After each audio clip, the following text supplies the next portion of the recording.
What's going on, guys? 90s Kid here, and today we're going to take a look at a new build that I've been working on. It's been a minute. Finally got some time to record, and I really wanted to get this one out to you. I really enjoy this build. I think it's one of the strongest builds, whether it's specifically the Blunderbuss or not.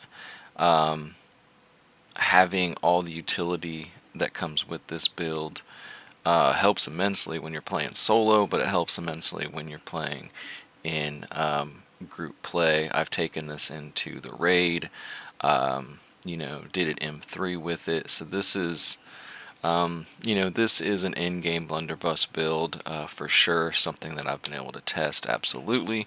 And I kind of wanted to bring it to you guys again. I'm using a spear as my offhand.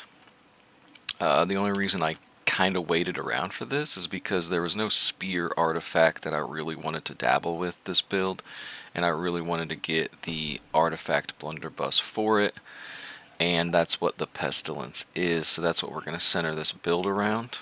There are some perks that are PvP, but I think overall this weapon is just a powerhouse. We'll kind of get into that in a second. So Blight Enchantment essentially gives you a stack of 3 poison. It does decrease healing and outgoing healing, but that again, that's PvP. Obviously affects clerics and stuff like that in PvE as well. But we're more focused on that poison damage. It does work on both weapons.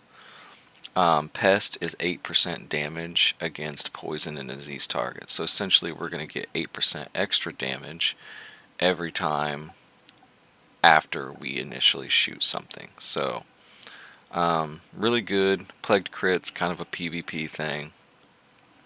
Keen, 7% crit. So overall, really powerful weapon with that 8% extra damage. And I have a ruby in here, and I am using a hex rune glass.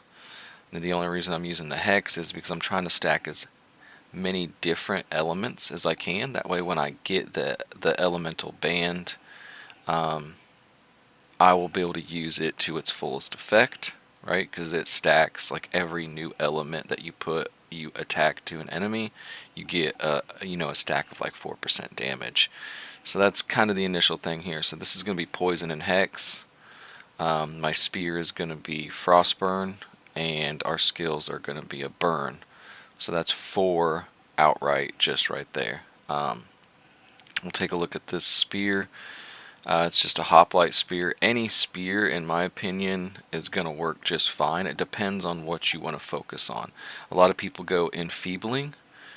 I do have an enfeebling spear, but I personally find Sundering Javelin to be, one, much funner, but two, just a lot better to use because you have that 41% rend.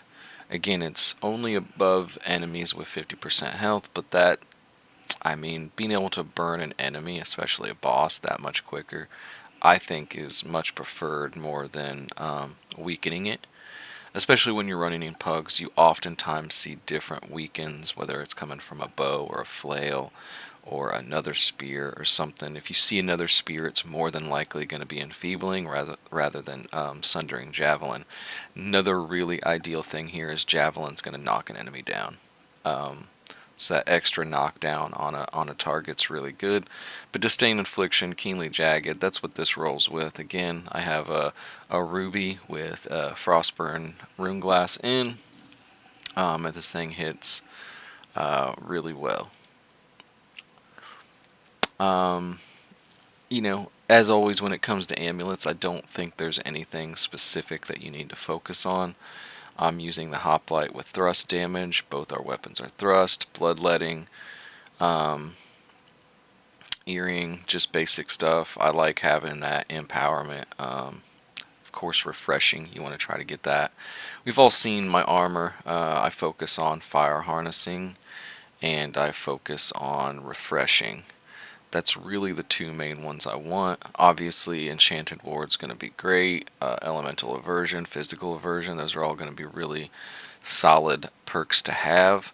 My boots do have leeching shrapnel blast, and due to my using double down, essentially I can have that shrapnel blast up back to back.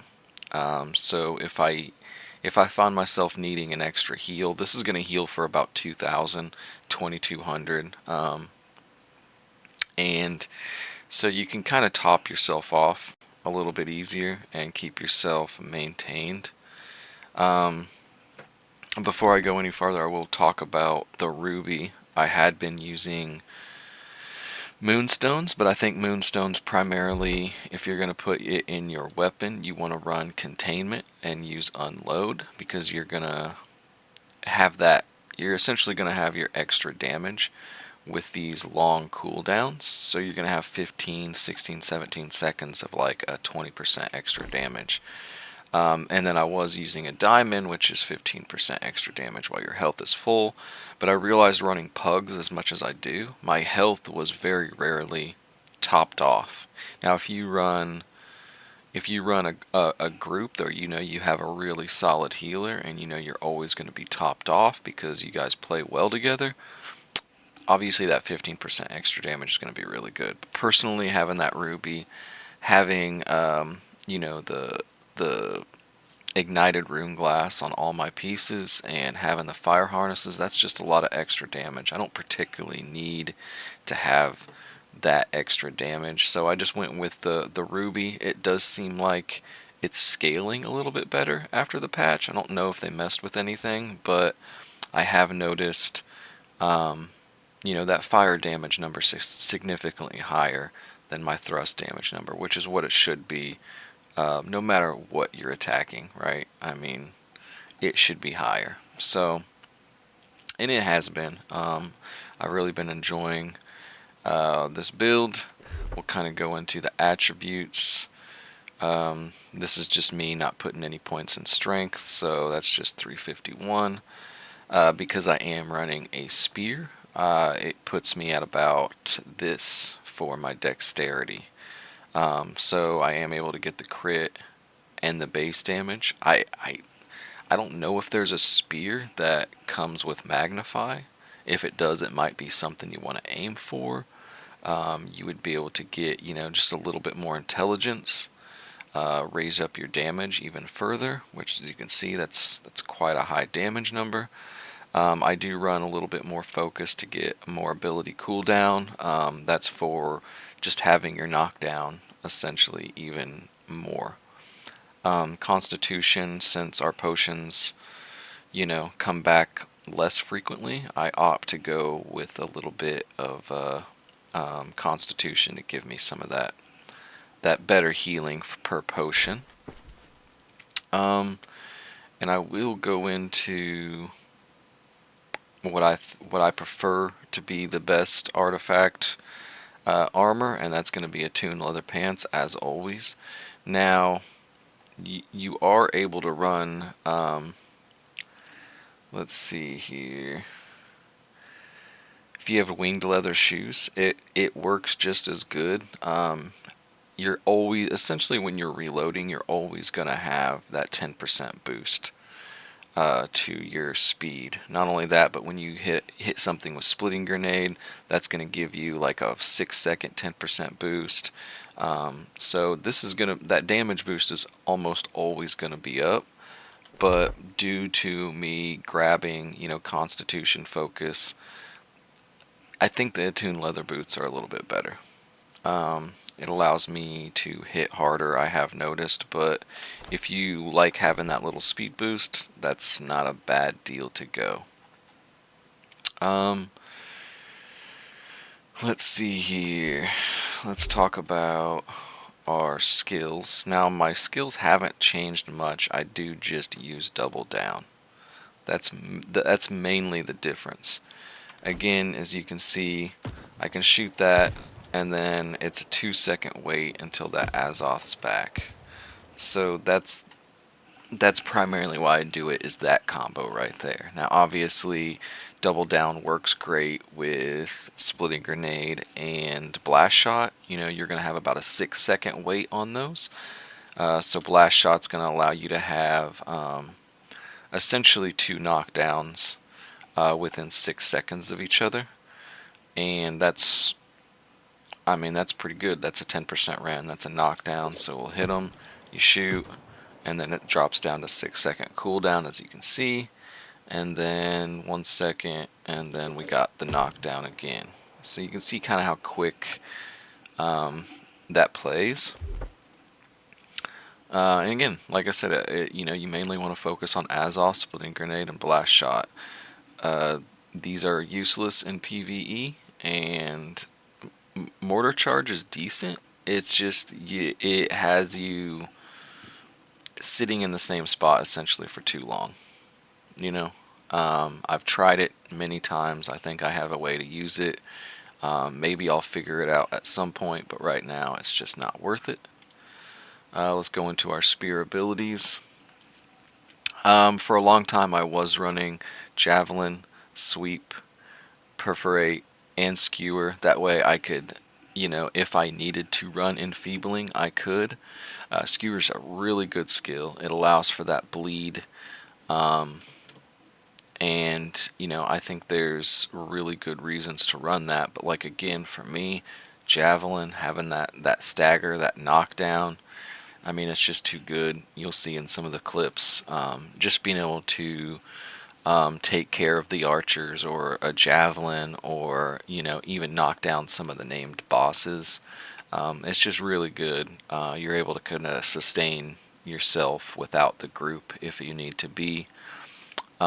Sweep is another knockdown, and you know, it again, having blast shot, sweep, and javelin, you have 3 knockdowns. You with perforate, you get a rend here. It's 10% if the enemy's above 50% health, so that's 30%. 15 regularly, so you can have a 25 to 30 to 41 with javelin. So, you know, blast shot gives 10. This is going to give a 15 after 50%. This is going to give a 30 before the 50%, and then javelin's a 41 before the 50%. So you can see how all the rends are going to stack up. You have all these knockdowns, and it's really good. And obviously the last impactful strikes is it's going to weaken a target for 30%, and that's another reason why I don't particularly think enfeebling skewer is that great, is because you already get a weaken right here. That 50%, that, you know, I don't even think you can cap out 80. I think it's more like 60 or 70 for weaken. So you're breaking cap already just with those. So I think this is going to be just fine, especially if there's another spear. Those, you know, it's just going to work. I don't see anything issues. The passives are kind of just what you prefer. I just try to stack as much critical as I can.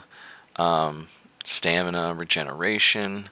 Again, I use this when my stamina's full, a little bit extra. I don't think either of these particularly matter, because this is just your offhand.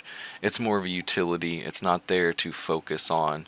You just want to use it to knock an enemy down, rend them, get back to your blunderbuss, and really, really start dealing the damage that you can.